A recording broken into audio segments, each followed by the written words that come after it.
Supreme court का फैसला, भर्ती के नियम बीच में नहीं बदल सकते। बड़ी खबर, ई शिक्षा कोर्स बंद हुई पोर्टल फिर से चालू। पुरुष शिक्षकों को ट्रांसफर में मिलेंगे सीमित विकल्प, जानिए सच्चाई। टीआरई 3 के अंतिम उत्तर में छुपे बड़े बदलाव। ट्रांसफर पोस्टिंग के खिलाफ शिक्षकों ने किया याचिका दायर। बीपीएससी टीआरई 1-2 के शिक्षकों को मिलेगा बड़ा फायदा। डाउटफुल शिक्षकों को 10 नवंबर के बाद मिलेगी राहत। बीपीएससी एचएम और हेड टीचर को इसी महीने मिलेगी नियुक्ति पत्र। नवंबर में होगी स्कूल अलॉटमेंट एंड दिसंबर में करनी होगी योगदान। वेल दोस्तों, स्वागत है आप सभी का बिहार विशिष्ट शिक्षक के एक और मोल पेशकश शिक्षा संवाद के एक और फ्रेश एपिसोड में, जहां हम बातें करेंगे दिन भर की तमाम बड़ी खबरों के बारे में। सबसे पहले टीचर ऑफ द डे बनने के लिए Mohammad Aurangzeb from Nawada and Aradhana Kumari from Patna ji को मैनी कांग्रेचुलेशन। अगर आप भी बनना चाहते हैं टीचर ऑफ द डे तो इस वीडियो को शेयर करके अपने नाम और पता के साथ एक प्यारा सा कमेंट जरूर करिएगा। खबरों की सिलसिला स्टार्ट करें तो सुप्रीम कोर्ट ने कहा कि सरकारी नौकरी की भर्ती प्रक्रिया शुरू होने के बाद नियमों को बीच में नहीं बदला जा सकता जब तक कि इसके लिए पहले से नियम न बने हो। यह फैसला राजस्थान में अनुवादकों की भर्ती के मामले में आया, जहां बिना जानकारी के अंक सीमा बदली गई थी। कोर्ट ने कहा कि भर्ती प्रक्रिया पारदर्शी और सही तरीके से होनी चाहिए। जी हां शिक्षक साथियों, अब देखना होगा कि इस बड़ा फैसले का असर आगामी भर्ती प्रक्रिया के लिए होती है या फिर पुराने भर्ती प्रक्रिया के लिए भी लागू होती है। साथियों, इसी के साथ अगली खबर की ओर बढ़े तो कुछ समय तक बंद रहने के बाद ई शिक्षा कोर्स पोर्टल फिर से खुल गया है। अब नियोजित शिक्षक और पुस्तकालय अध्यक्ष अपने ट्रांसफर के लिए आवेदन कर सकते हैं और जरूरी डेटा अपडेट कर सकते हैं। यह पोर्टल कुछ तकनीकी काम की वजह से अस्थायी रूप से बंद हुआ था, लेकिन अब पूरी तरह से चालू हो चुकी है। इसकी जानकारी मैंने आपको अपने चैनल पे, व्हाट्सएप चैनल पे कल ही दे दी थी कि ये शिक्षा कोर्स पोर्टल जो है थोड़ी देर के लिए क्रैश हो चुकी है, बंद हो चुकी है। आने वाले कुछ समय में इसे फिर से चालू किया जाएगा।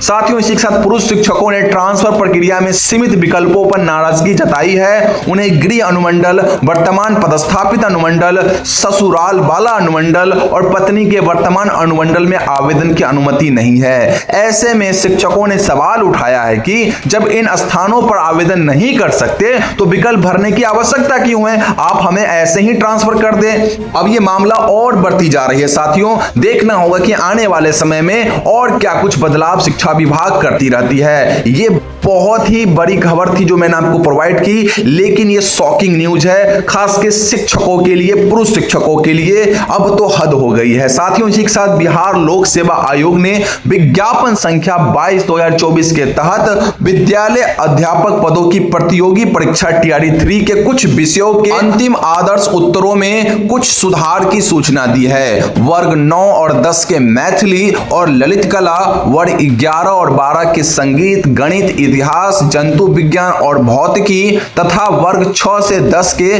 संगीत, कला और कंप्यूटर विषयों के लिए सही किए गए उत्तर आदर्श कुंजी 6 नवंबर 2024 से आयोग की वेबसाइट पर उपलब्ध हैं। साथियों, जिला शिक्षा पदाधिकारी मधुबनी ने आदेश जारी किया है कि वैसे सरकारी शिक्षक जो नगर निकाय के सीमा में आते हैं और जहां पहले से आवास भत्ता दिया जा रहा है, वहां पदस्थापित बीपीएससी टीआरई 1 और 2 के अध्यापकों को भी उसी दर से आवास भत्ता मिलेगा। इस आदेश पर जिला शिक्षा पदाधिकारी की सहमति प्राप्त है। सभी संबंधित विद्यालयों और पदाधिकारियों को सूचित किया गया है। जी हां शिक्षक साथियों, कई जगहों पर ऐसा देखा गया था कि पहले से कार्यरत नियोजित शिक्षक को कुछ और आपका आवास भत्ता मिलता था और नए टीआरई 1 और 2 के शिक्षकों को कुछ और मिलता था। इसी के साथ टीआरई 3 परीक्षा का कट ऑफ लगभग तय हो चुका है और संभावना है कि छठ पूजा के तुरंत बाद रिजल्ट जारी हो सकता है। सूत्रों का कहना है कि दिसंबर में मुख्यमंत्री नियुक्ति पत्र भी वितरित कर सकते हैं। हालांकि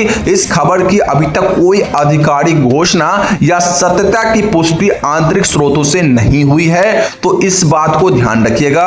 आपको बता दूं कि विभिन्न ग्रुपों में टीआरई 3 का जो परीक्षा कट ऑफ का एक पिक्चर फोटो वायरल हो रहा है। साथियों, इसी के साथ अगली रिपोर्ट की ओर बढ़े तो शिवहर जिले के शिक्षकों ने बिहार में शिक्षक ट्रांसफर पोस्टिंग के खिलाफ केस दायर कर दिया है। यह शिक्षक बिहार के बीपीएससी टीआरई और नियोजित शिक्षक है और ट्रांसफर पोस्टिंग प्रक्रिया के खिलाफ आवाज उठा रहे हैं। मामले को लेकर न्यायिक प्रक्रिया जारी है। अब देखना होगा शिक्षक साथियों, इन शिक्षक बंधुओं द्वारा दायर की गई याचिका का कोर्ट क्या फैसला देती है।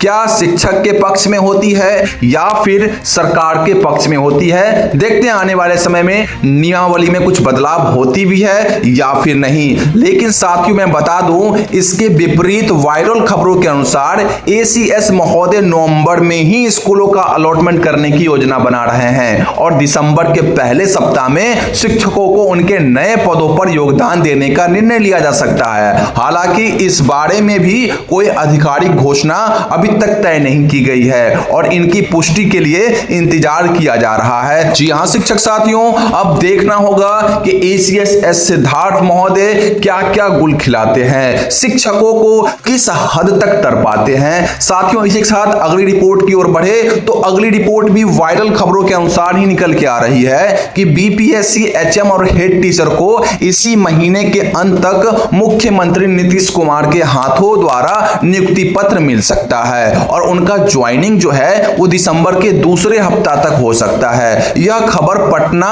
सचिवालय से बाहर आने की दावा किया जा रहा है। हालांकि इसकी भी अभी तक कोई आधिकारिक घोषणा नहीं हुई है। अब देखना होगा इन वायरल खबरों की क्या है सत्यता।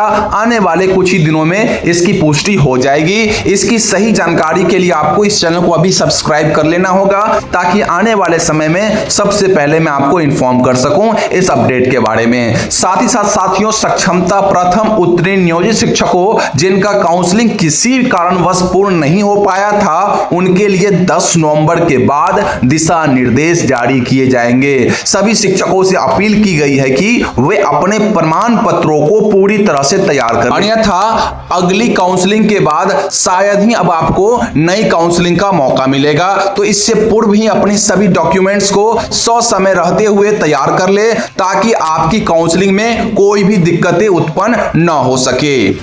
तो दोस्तों, ये थी दिन भर की सभी बड़ी खबरें जो कि मैंने आपको प्रोवाइड कर दी। अन्य सभी खबरों के लिए बिहार विशिष्ट शिक्षक के ऑफिशियल व्हाट्सएप चैनल से अभी जुड़ना मत भूलिए। लिंक मैं वीडियो के डिस्क्रिप्शन बॉक्स में डाल दूंगा। आपसे पहले कई हजार शिक्षक वहां पे जुड़ के सभी खबरों को पहले पा ले रहे हैं। आप सिर्फ पीछे रह जाना, तो जल्दी जाइए और लिंक से हमारे व्हाट्सएप चैनल को ज्वाइन कर लीजिए। बाकी प्रतिदिन सुबह दिन भर की सभी बड़ी खबरों के साथ मैं इसी चैनल पर शिक्षा संवाद नामक एक वीडियो बनाता हूं जिसमें आपको दिन भर की सभी खबरें प्रोवाइड कर देता हूं। तो अभी कभी इस चैनल को सब्सक्राइब करके बेल आइकन प्रेस कर लीजिए। साथ ही साथ मोटिवेशन के लिए वीडियो को लाइक करके और अपने शिक्षक संबंधित सभी ग्रुप्स में और अपने शिक्षक साथियों के पास इस वीडियो को जरूर पहुंचाइए, ठीक है ना, शेयर करके। बाकी मिलते हैं अगली वीडियो में। जय हिंद।